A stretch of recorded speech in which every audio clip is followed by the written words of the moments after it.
मुझे तो इस बयान का कोई निहितार्थ भी समझ में नहीं आता है। जलंधर आपका ऑफिस है, जलंधर में सारी कैबिनेट बैठती है, सारे लोग बैठते हैं, वहाँ पे आके मिलो वरना जेल जाओ। आपको जालंधर में कोई कैबिनेट दिखाई दी है क्या?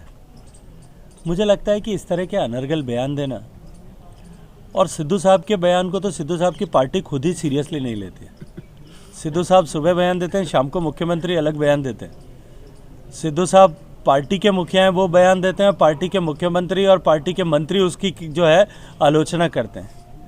मुझे लगता है कि इतने नॉन सीरियस आदमी के किसी बयान पर टिप्पणी करना, मैं मानता हूं कि उसकी कहीं कोई आवश्यकता ही नहीं। सर नशे की बात करी है आपने, कैप्टन साहब के साथ आपका गठजोड़ हुआ, तो लगता है कि 4.5 साल जो गुटका साहब की कसम खा के उन्होंने कसम खाई थी नशा खत्म करने की, बीजेपी के साथ जाकर वो इस कसम को पूरा कर पाएंगे? निश्चित रूप से देखिए, नशे को लेकर के, भ्रष्टाचार को लेकर के, राष्ट्र विरोधी ताकतों का सामना करने को लेकर के भाजपा की नीति आज से नहीं, भारतीय जनता पार्टी की स्थापना के समय से और उससे भी पहले जनसंघ की स्थापना के समय से स्पष्ट है।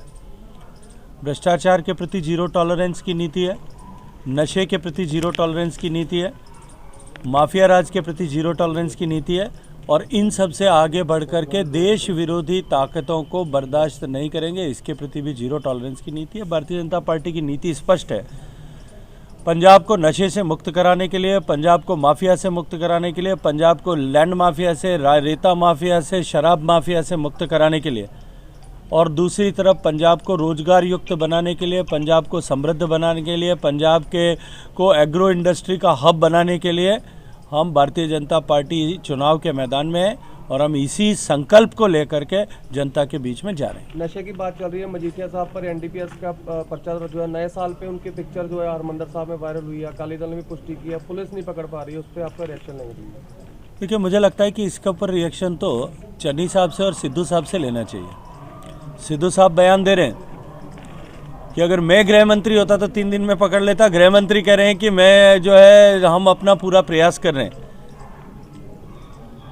ये जवाबदेही वर्तमान राज्य की सरकार की है। राज्य की सरकार का फेल्योर है अगर कि इस तरह की कोई जो है उनका वीडियो आता है या उनका फोटोग्राफ आता है और उसके बाद में पुलिस कोई कार्रवाई नहीं कर सकती। मुझे लगता है कि ये कहीं WWF की जो हैंड्स एंड ग्लव्स को लेकर के नूरा कुश्ती तो नहीं हो रही है।